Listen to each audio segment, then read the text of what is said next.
О том, как правил Бахрам-Гур. Счастливо на трон Ирана шах Бахрам взошел, совершенством и величием озарил престол. На 7 золотых подножьях трон его стоял, поясом с 7 значками стан он повязал. Был венец двухцветный чинно на кудрях его, из парчи кафтан румийский на плечах его. Он добром с пределом рума позади взимал, благом он с хакана чина обложение брал. Он законы правосудия учредил стране, злобу покарал, а правду наградил вдвойне. Справедливых и гонимых сам он ограждал, угнетителей унизил, алчных покарал. И ключом к замку печали стал его дворец, благоденствие настало в царстве наконец.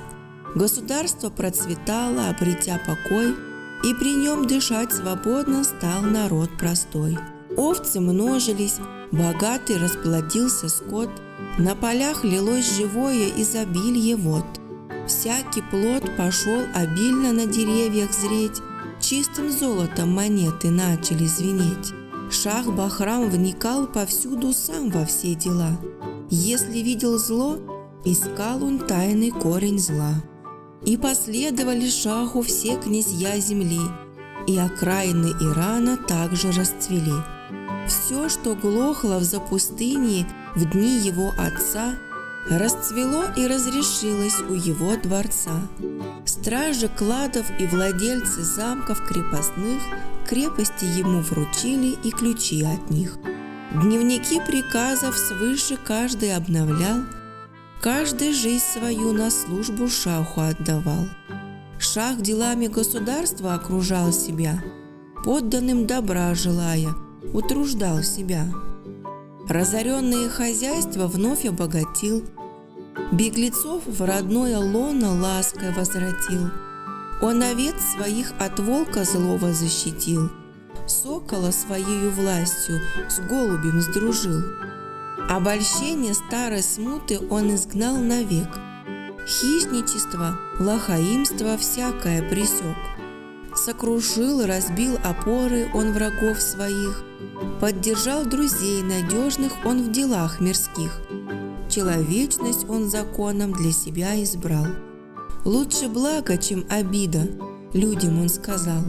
Оскорбление унижает, лучше убивать ненавистников, но душу их не оскорблять. Лучше смерть, чем оскорбление, коль нельзя простить. Нераскаянных злодеев лучше уж казнить. И бичи, и унижение гибели людей. Справедливостью своею он привлек людей. Был он щедр, и по величию духа своего не оставил без внимания в царстве никого. Видел он лишь пыль печали, скорби и забот, древняя обитель праха мудрому несет. Но душой своей в печали не поник Бахрам, предался веселью, неге, ласкам и пирам. Да, в непрочности вселенной убедился он, и душою в наслаждение погрузился он. Он лишь день один в неделю отдавал делам, 6 же дней любви и неге отдавал Бахрам. Без любви теперь не мог он даже дня дышать. В ворота любви стучал он, как же не стучать?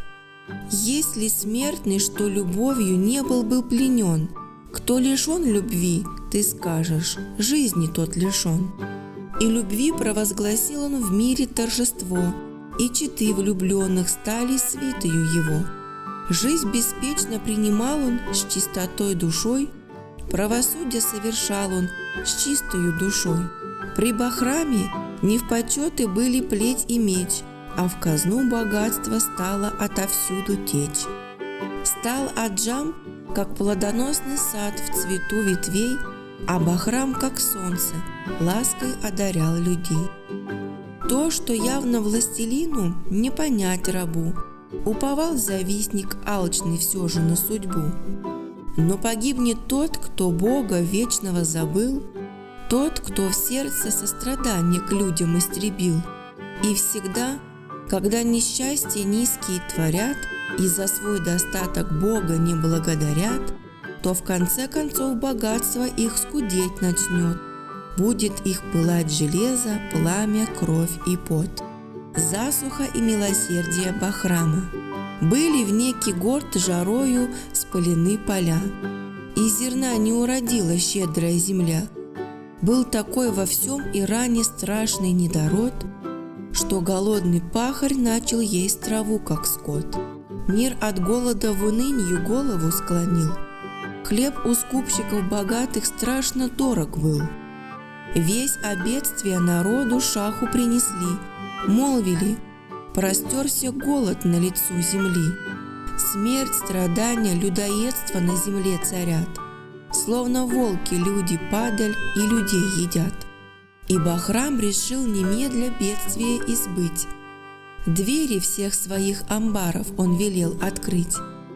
А правителям окраин издал он приказ, чтобы людям царских житниц роздали запас. Написал: во всех селениях, пусть и в городах, люди хлеб берут бесплатно в ваших закромах. У богатого за деньги забирайте хлеб, голодающим бесплатно раздавайте хлеб.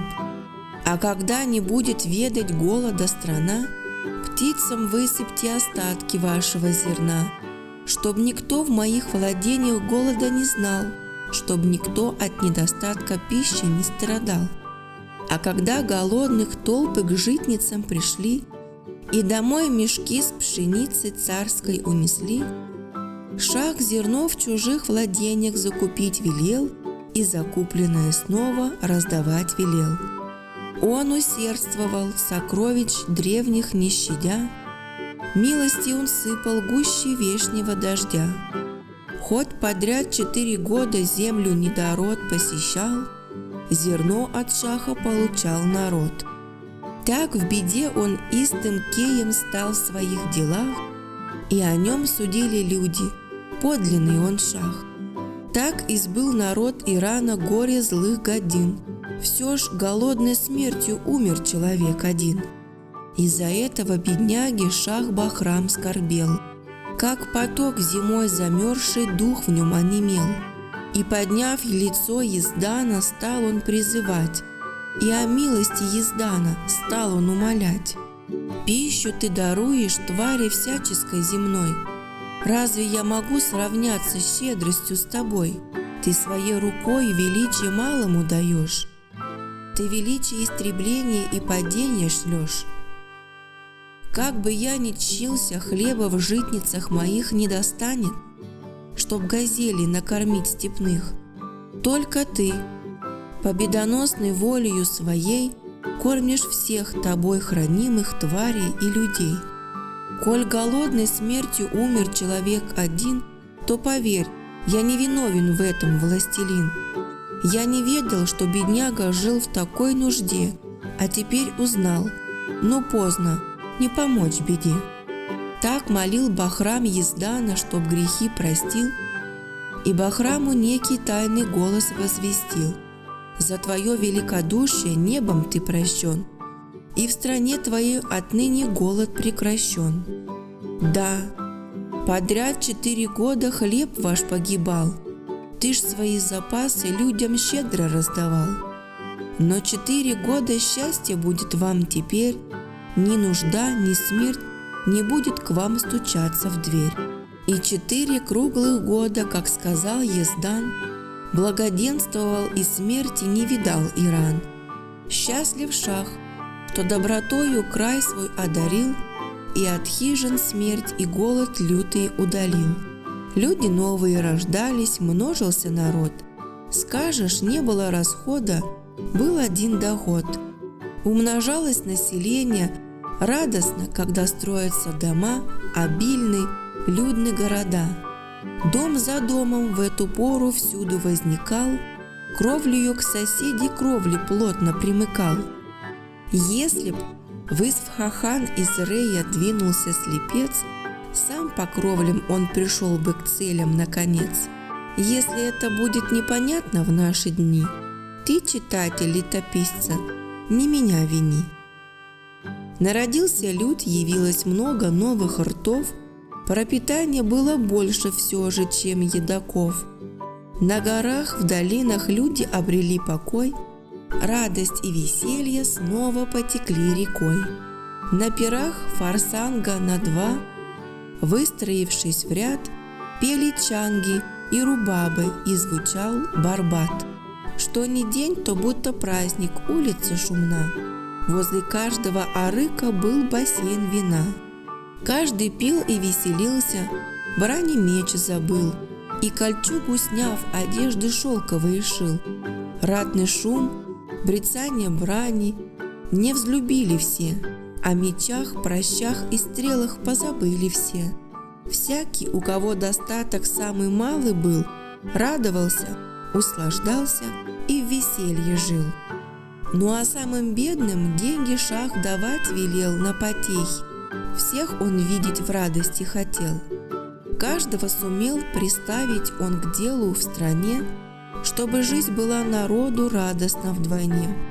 На две части приказал он будний день разбить, чтоб сперва трудиться, после пировать и пить. На 7 лет во всей стране он подати сложил, ствол 70-летней скорби подрубил. 1006 созвал, велел он разных мастеров, кукольников, музыкантов, плюсунов, певцов. Он велел их за умелье щедро наградить и по городам, по селам им велел ходить, чтоб они везде ходили с песнью своей, чтобы сами веселились, веселя людей. Меж тельцом и близнецами та была пора. Рядом шла с Альдебараном на небе Зухра. Разве скорбь приличествует людям той порой? Как телец владычествует на небе с Зухрой? Аудиорассказы от Эдемы Илай.